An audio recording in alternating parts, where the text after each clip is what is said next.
welcome to the Best of Intentions podcast and video. I'm Matt Morris. This is Carrie, my beautiful bride, and we're excited to continue what we're calling season 2 and focusing on how do you make great relationships. Yes. And so I think this is episode 4 for us. Who knows? We lose count. We're excited that you're listening or watching with us. Hey, what we're going to focus on today, and this stuff is going to be gold for you today. I'm telling you. I hope. Grab some paper, take some notes. This is relationship gold that we are dishing out today. We're going to talk relationship killers. And Don't catch that. Relationship killers. And one of the biggest relationship killers is whining. Whining. Would you have guessed that we're going there? Whining is such a relationship killer. And honestly, we were inspired because... By ourselves. So we've got some new neighbors, and we absolutely adore them. They're so precious. And we were talking at the back of our fence yesterday, and Tom, my neighbor, asked me how I was doing, and I started whining. He asked me, I bet it's hard being a pastor. He asked me what Mondays were like, and it was like he threw me a softball pitch to go, oh, my life is so hard. And what were you hoping that he would do? I don't know. I don't know why I go there sometimes, but when I'm tired, when I just feel spent, I want everybody else to feel spent for me. I wrote this just a few minutes ago that sometimes I resent, and it's funny because they're the choices that I'm making, but I might resent the busyness of my schedule, and it's almost like I'm craving for someone to say, good job, I'm so proud of you. Yeah. But that's not fair, right? Well, and that's not really what I want healthy. In most relationships. There are people, I guess there's always that part of me that craves my parents' affection. The authorities in my life, I always crave their affection. I know in my prayer life, God and I have this conversation. I'm like, God, I really want a pat on the back every once in a while. I pat you on the back. Yes, you do. You're so sweet. But whining is such a relationship killer because at its root is pride. At its root is a competition to say my life is so hard or my life is so much harder than yours. That's what whining really sets you up for.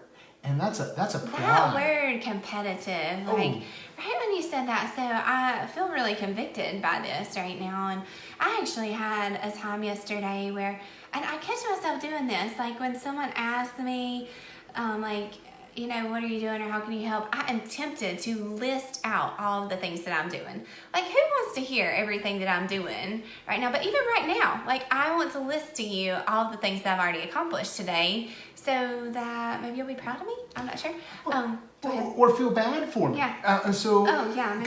Because pride, we always think pride is this thing that puffs up, but sometimes it's a false puff up because I'm a victim. Yeah. And look how things are happening to me, and this is so unfair.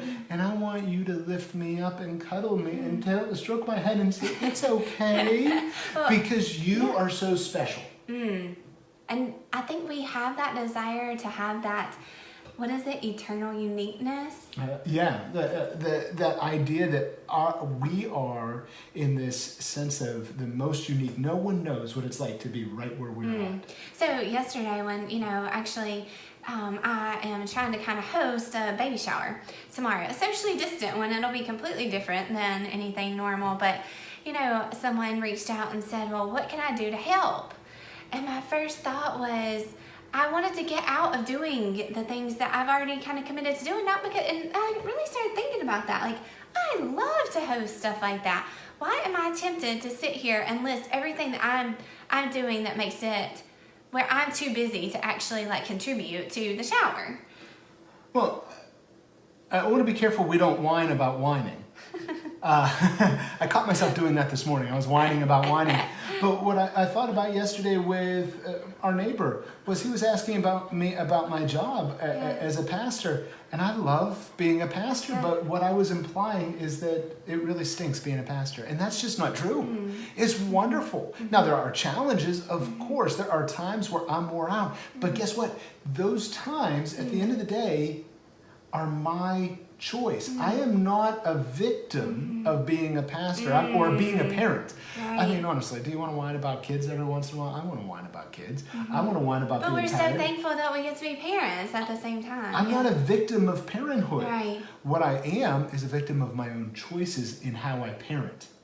Or I am a victim of my own choices in how I pastor. Or spreading yourself too thin, or saying yes or no to certain things. Exactly. Either our circumstances, our choices own us, or we will own our choices. Oh, say that again. Okay. Our choices will own us, or we will own our choices. It is always going to be that way, and we have to decide. And whining is such a relationship killer. Yeah. Because it sets you up in competition.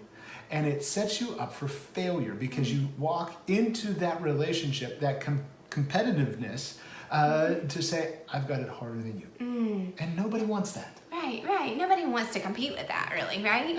And honestly, nobody wants to draw near to that. Makes it hard to. Yeah, nobody wants to draw near to somebody that is so weak that they can't handle their circumstances, or so undisciplined that their circumstances handle them, or so unwise that they keep getting themselves into things. Now, hold up. Side note. Please do not feel like you cannot come to us and share your frustrations with your life. Don't come to us. Don't come to us. No, I'm just kidding. That's not what we're getting at here, but we want to kind of help you to make a transition. So maybe you're recognizing through listening to this that you are addicted to complaining. And I really do think, you know, when people ask you, how are you doing? Is your first response like something negative? Like, Something's just so wrong? busy, or just not happy today, or overwhelmed, or whatever it may be. And that might be true. You know, one of the ones I like to use, somebody will ask you how I'm doing. I'd love to complain, but nobody wants to listen. Well, you just complain. I just complain. And they're having to listen. You didn't give them a choice. Yeah. So the only time that somebody really wants to connect with a whiner. Now, I'm a whiner at times. I need to have that place, that time. And there are specific relationships that are necessary for that. Right. Even in the marriage relationship, Yeah. there are times where I need to unburden myself. And you need to be able to do that in a very unconditional, I'm going to accept you. You can just get it out if you need to, kind of. But that's a mutual relationship with the understanding that that's what's about to happen. Yes. Because there's a big difference if I come to you and just start whining. It doesn't draw us near, and I don't find healing. And especially if you continue whining all the time, and I'm trying to make suggestions, or how can I fix this, or I'm just listening, and then the next day It's not you're at all just what I whining run about the same thing relationships again. like. Not that I'm telling you to do that. Hey, so the only time, and this is another reason why whining is such a relationship killer, the only time that relationships really ever are built from whining is from the statement, misery loves company. Have you ever been with two people that seem to feed off each other's Or it's whining? almost like watching a good soap opera so that it makes you feel better about your life. And what happens in those moments, it's fascinating, but you end up pulling each other down in your mutual victimhood. It's not healthy. And you have this same enemy that is attacking both of you. And you find your relationship is connected because of your victimhood. But here's what happens. Your relationship will die if one of you ever decides to overcome and not be a victim anymore. And be healthy. Yeah. Healthier. Yeah. And if you've ever been in a relationship like that and you are trying to get ahead, have you ever noticed that other person who's whining with you often wants to pull you down because they don't want to lose the relationship because you began to pull yourself up? Fascinating thing. I watched I learned that when you catch crabs, the sea urchins, just to be clear. We need to go back to sharing how we met eventually one day. One of That's these for days. another podcast. Oh my or goodness. blog. And how we got there from crabs. You'll have to just wait to hear. But you can carry a whole bunch of live crabs in an unsealed bucket. Did you know that? As long as they're not flopping over the side. Because what happens with crabs, if you put them all in a bucket and you're going to go and you're going to boil them and eat them, because they can be really tasty, is anytime a crab starts to get to the top, the crab below it grabs onto the crab above it and tries to pull itself out by pulling the other crab down. So it really doesn't make progress. None of the crabs ever make progress, and you don't have to worry about them escaping too much. You don't have to put a lid on it, really. Because they keep each other down, and that's what whining and misery, two people whose relationship is built on whining and misery, end up doing for each other. They pull themselves down. And hey, just one last little thing that comes to my mind is a long time ago we had the privilege of watching someone speak. Her name was Caroline Leaf, and she's done a lot of studies on the brain. I highly recommend looking into her stuff, but it's interesting how our brain can kind of get addicted to negativity, and being careful that you don't allow that to happen in your own life and then carry it into relationships. Because like you're saying, it's gonna pull the other person down. The relationships are not gonna be healthy, and it's not gonna help you in any kind of way either. No, and she's a fascinating neuroscientist. And what she actually said is that you develop pathways in your brain, and you and we have the ability to change the pathways, to change the way we think. Isn't that so hopeful? So she compared it to your lawn. Do you have a path that you walk every day in your lawn? And so all of the grass is worn out in that way, and it's just habit. You don't think about walking that path. You just naturally walk that path. But let's say you want a beautiful lawn, and you are going to put in a sidewalk that is an intentional pathway. It's a little bit out of the way so that you can have this perfect lawn. It's different. Well, it's a challenge to change the habit. You have to think about the path you walk. It's a choice. And you have to be intentional about owning every step. Right. But if you take the time, the grass will eventually grow back. And it's the same with the human brain, she says. Yeah. That your brain can rewire itself. Yes. And you don't have to be stuck in that negativity. Right. But it really boils down to two things. And this is, we said this. And as we close, here's what we want you to write down. Your choices will own you, or you will own your choices.